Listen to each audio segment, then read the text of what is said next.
그 순간으로 돌아갈 수 있다면 뭐가 달라졌으면 하나요? 그날은 평소랑 똑같은 하루인 줄 알았어요. 제가 조금만 더 일찍 알았더라면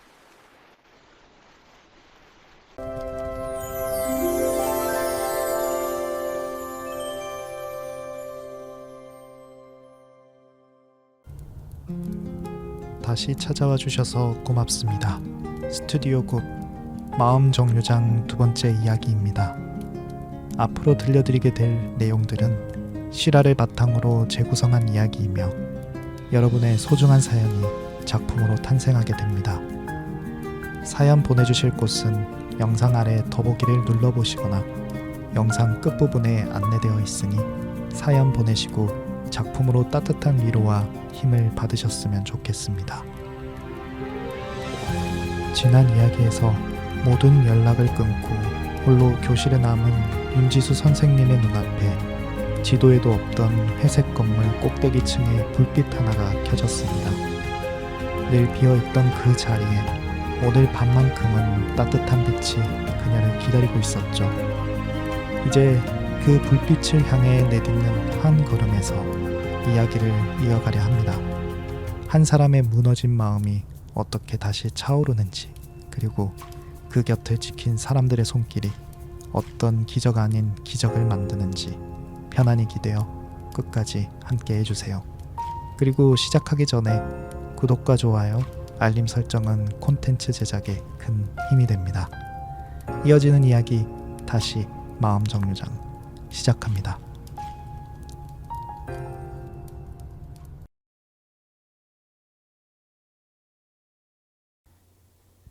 2편 다시 마음 정류장.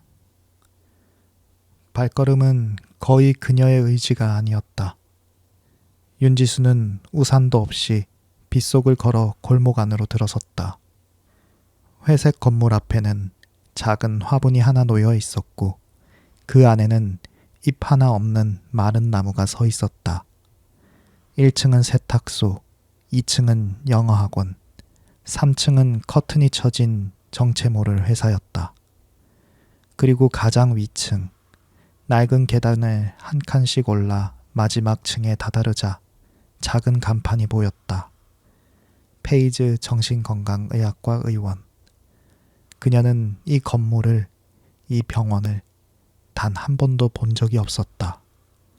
늘 지나다니던 골목이었는데도 그랬다. 마치 오늘 밤 그녀를 위해서만 그 자리에 나타난 것 같았다. 문을 밀자 따뜻한 공기가 흘러나왔다. 비에 젖은 몸이 그 온기에 닿자 참고 있던 떨림이 한꺼번에 밀려왔다. 대기실은 늦은 시각인데도 은은한 조명으로 밝았다. 접수대 안쪽에서 한 여자가 천천히 일어났다. 간호사 안예슬이었다. 그녀는 늦은 밤 빗속을 걸어 들어온 윤지수를 보고도 놀라지 않았다. 마치 그녀가 올 것을 알고 있었다는 듯한 차분함이었다. 안예슬은 말없이 마른 수건을 건넸다. 젖은 어깨를 닦으세요. 그 한마디뿐이었지만 그 안에는 묻지 않고 그저 곁에 있어주는 사람만이 가진 온기가 있었다. 안예슬도 한때 살아야 할 이유를 찾지 못하던 시절이 있었다. 그래서 그녀는 알았다. 이런 밤에 가장 필요 없는 것이 섣부른 질문이라는 것을. 무슨 일이 있었냐고 묻지 않는 것. 그저 따뜻한 자리 하나를 내어주는 것. 그것이 그녀가 환자들에게 건네는 위로의 방식이었다. 안예슬은 윤지수를 푹신한 소파로 안내하고 따뜻한 차 한 잔을 내려놓았다. 잠시 후에 원장님이 보실 거예요. 천천히 계세요. 그녀의 목소리는 작았지만 그 작은 목소리에 윤지수의 어깨가 조금 내려앉았다. 진료실 안에서 유아는 창가에 서 있었다. 그는 날개도 후광도 없는 단정한 차림의 남자였다. 첫인상은 세련되고 지적인 전문가였다. 그러나 그 앞에 앉는 순간 사람들은 이상하리만큼 마음이 풀어지는 것을 느꼈다. 그것은 그가 의도한 것이 아니었다. 그저 그의 존재 자체에서 흘러나오는 보이지 않는 온기 같은 것이었다. 그는 오늘 밤 누군가 이 문을 열고 들어오리라는 것을 희미한 감각으로 미리 알고 있었다. 그리고 그 사람이 얼마나 먼 길을 돌아 여기까지 왔는지도. 앉으세요. 유한의 목소리는 낮고 조용했다. 윤지수는 의자에 앉았다. 무슨 말을 해야 할지 알 수 없었다. 그저 눈물이 먼저 흘렀다. 유한은 재촉하지 않았다. 그녀가 울음을 그칠 때까지 가만히 기다렸다. 책상 위에는 작은 탁상시계 하나가 조용히 초침 소리를 냈다. 그 일정한 소리가 이상하게도 그녀의 호흡을 천천히 가라앉혔다. 그리고 그녀가 조금 진정되었을 때 유한은 위로의 말을 건네는 대신 조용히 물었다. 그 순간으로 돌아갈 수 있다면 뭐가 달라졌으면 하나요? 그 질문은 이상하게도 어떤 위로보다 깊이 그녀의 안으로 들어왔다. 윤지수는 더듬더듬 이야기를 풀어놓았다. 마음 정류장 이야기를, 아이들의 웃음 이야기를, 그리고 그 모든 것이 어떻게 한순간에 무너졌는지를. 자신이 무엇을 잘못했는지 모르겠다고 그저 아이를 사랑한 것뿐인데 그게 죄가 되어 돌아온 것 같다고 그녀는 말했다. 이제는 아침에 교실 문을 여는 일이 무섭다고, 아이들 얼굴을 보는 것조차 두려워진 자신이 가장 견디기 힘들다고 했다. 말을 마친 그녀의 어깨가 가늘게 떨렸다. 요한은 그 떨림을 오래 바라보았다. 그의 눈빛에 잠시 깊은 갈등이 스쳤다. 그는 알고 있었다. 자신에게는 시간을 되돌리는 힘이 있다는 것을. 이 사람을 저 고통의 밤 이전으로 돌려보낼 수 있다는 것을. 손끝에 금빛 입자를 모으고 시계의 문양을 그려넣기만 하면 되었다. 그러나 그는 또한 알고 있었다. 그 힘을 쓸 때마다 자신의 끝이 한 걸음씩 가까워진다는 것을. 오래전 다리 난간 앞에 선 한 사람을 외면하지 못하고 처음으로 신의 명령을 어겼던 그 밤부터 그는 늘 같은 자리에 서 있었다. 신은 인간을 관찰하라 했지만 나는 그들을 외면할 수 없었다. 그것이 그의 운명이었다. 그러나 오늘 밤 그는 창밖의 마른 나무를 바라보며 천천히 손을 거두었다. 아직은 아니다. 그는 생각했다. 이 사람에게 필요한 건 시간을 지우는 일이 아니다. 지워버린 시간 속에서는 그녀가 만든 마음 정류장도 아이들과 나눈 웃음도 함께 사라질 것이었다. 그녀에게 정말 필요한 건 그 모든 것을 끌어안은 채로 다시 살아낼 힘이었다. 그 힘은 시간을 되돌려서가 아니라 사람의 손과 손이 이어질 때 비로소 생겨나는 것이었다. 요한은 그 길을 택하기로 했다. 더디고 어렵지만 그래서 더 단단한 길을. 대신 그는 가장 먼저 해야 할 일을 했다. 윤지수가 오늘 밤 혼자가 아니라는 것을, 그녀의 곁에 사람이 있다는 것을 느끼게 하는 일이었다. 그는 그녀에게 약을 처방했다. 인간 세계의 약과는 조금 다른 특별한 효능이 깃든 약이었다. 그러나 그는 그 약에 대해 길게 설명하지 않았다. 다만 안예슬이 따뜻한 차 한 잔과 함께 그것을 건넸을 뿐이다. 오늘은 그냥 푹 주무세요. 안예슬의 조용한 목소리가 그 밤 윤지수가 들은 가장 다정한 말이었다. 병원을 나서는 그녀의 발걸음은 들어올 때보다 아주 조금 가벼웠다. 그날 이후 윤지수는 여러 밤에 걸쳐 그 병원을 다시 찾았다. 처음에는 무거운 발걸음이었다. 그러나 회를 거듭할수록 조금씩 달라졌다. 첫 밤에는 차 한 모금을 겨우 넘겼지만 며칠 뒤에는 안예슬이 내준 죽 한 그릇을 다 비웠다. 깜빡 잠이 들었다가 깨어났을 때 오랜만에 꿈을 꾸지 않았다는 걸 깨닫고 그녀는 조금 울었다. 유아는 매번 그녀를 다그치지 않았다. 그저 질문을 건네고 그녀가 스스로 답을 찾아가도록 곁에서 기다렸다. 상담과 약은 그녀의 무너진 마음에 천천히 받침대를 대어 주었다. 무너지는 속도가 멈추고 아주 더디게나마 다시 차오르기 시작했다. 여러 밤을 거치는 동안 안예슬은 늘 같은 자리에서 윤지수를 맞았다. 말이 많은 사람은 아니었다. 다만 윤지수가 대기실 소파에 앉으면 따뜻한 차 한 잔을 내려놓고 그 곁에 잠시 머물렀다.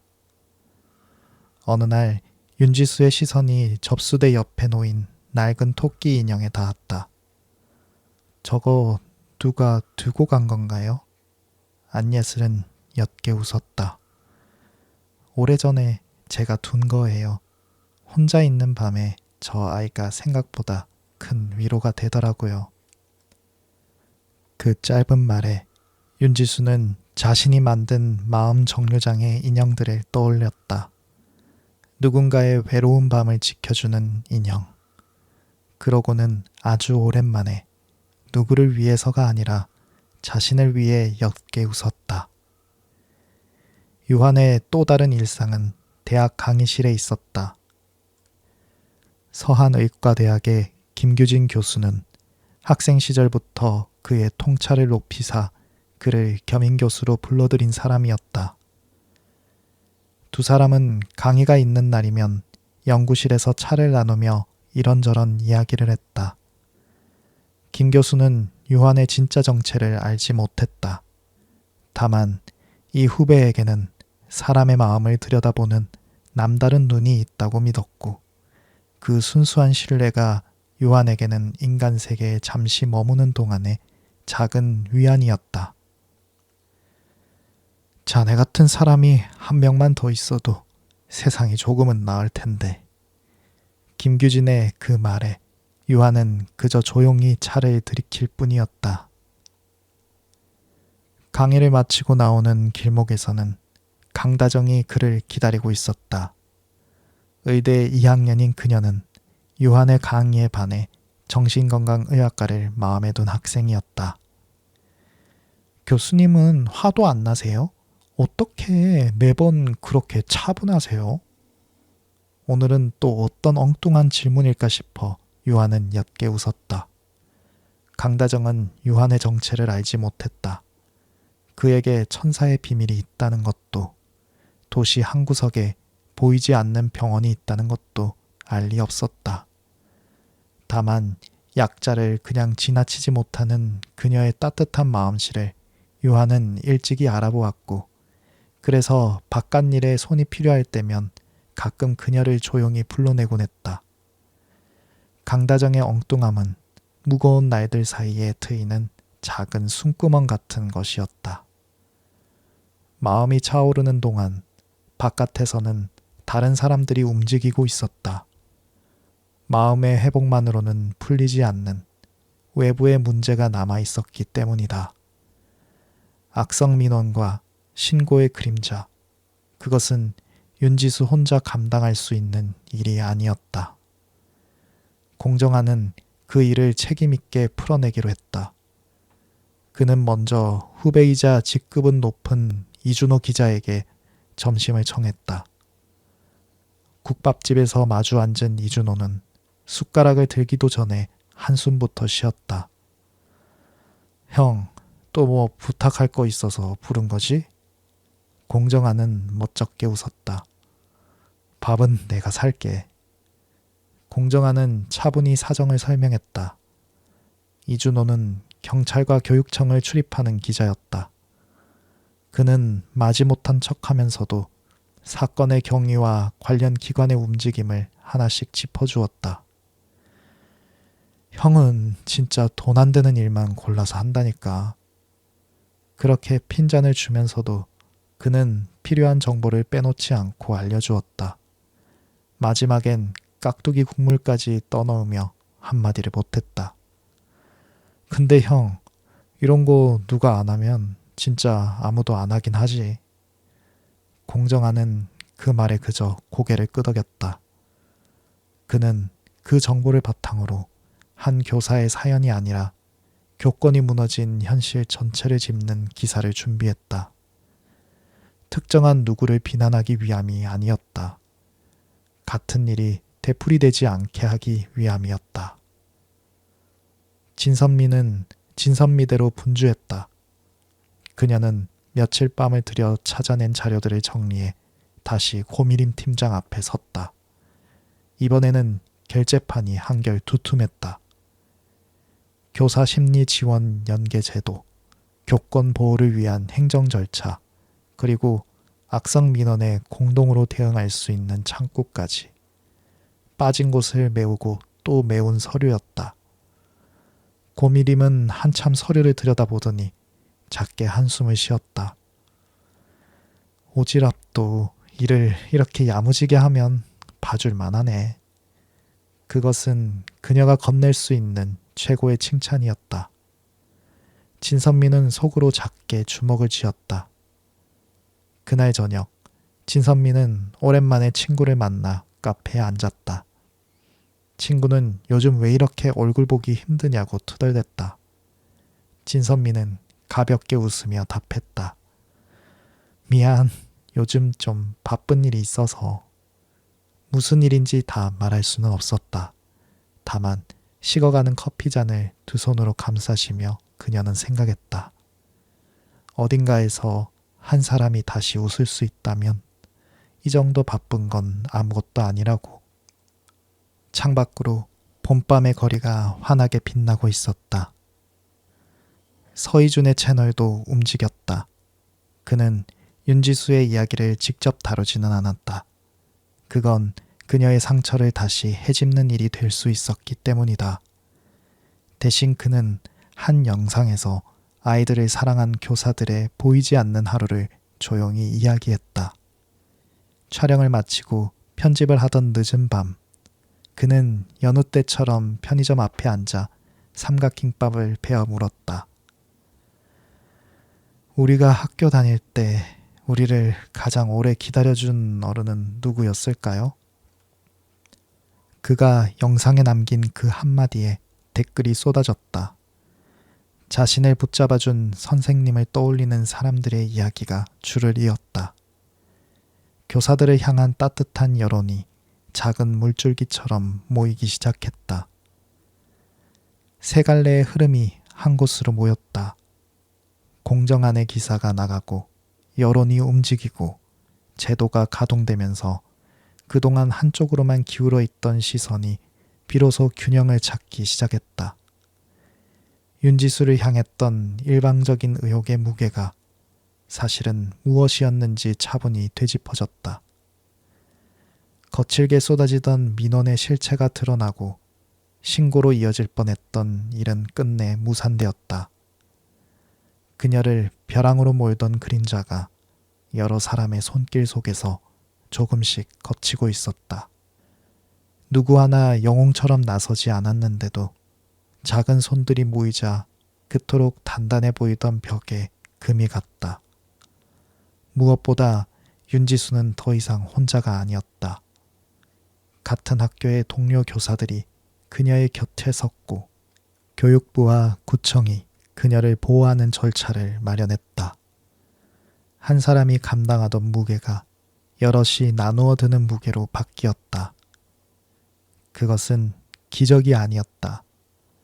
그저 끝까지 포기하지 않은 사람들이 만들어낸 아주 인간적인 결과였다.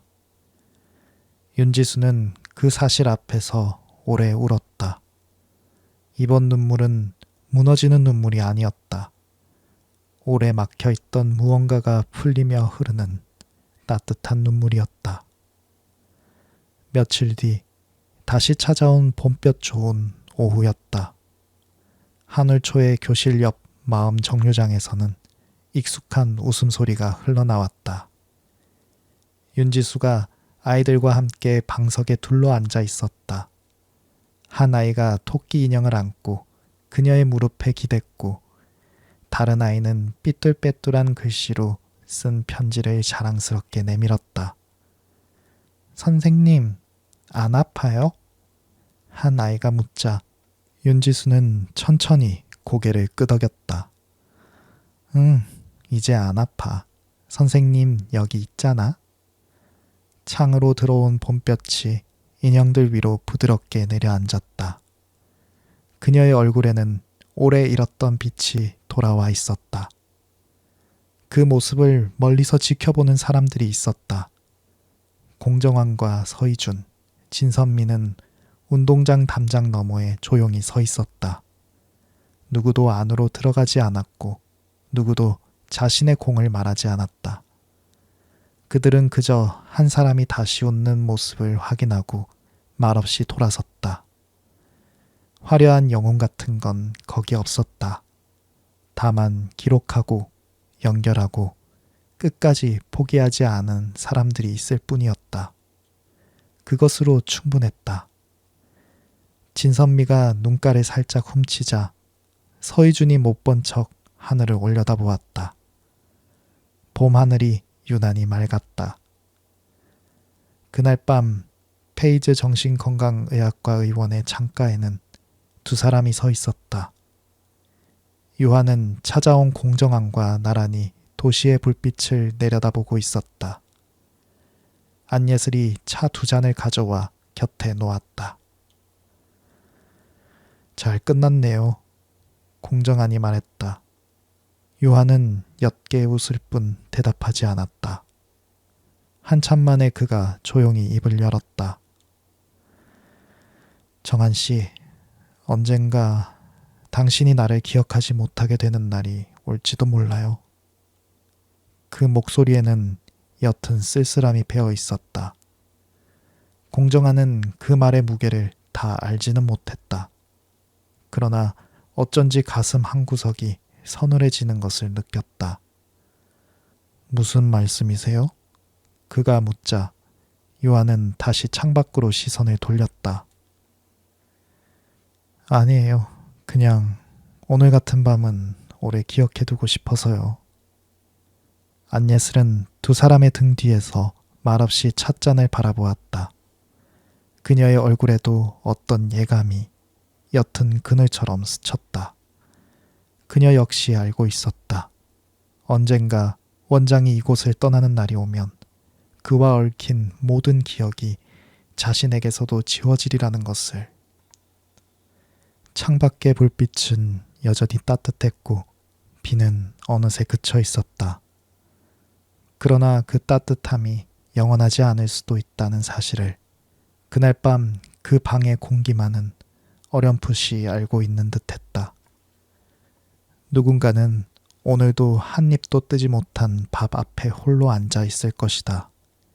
휴대폰을 뒤집어 놓고 꺼져가는 마음을 혼자 견디고 있을 것이다.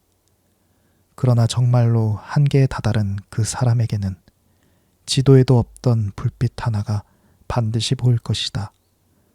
그리고 그 불빛을 향해 걸어오는 발걸음을 누군가는 끝내 외면하지 않을 것이다.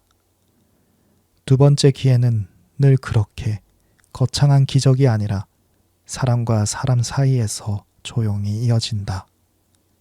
그 손과 손이 이어지는 한 어떤 밤도 영영 어둡지만은 않을 것이다.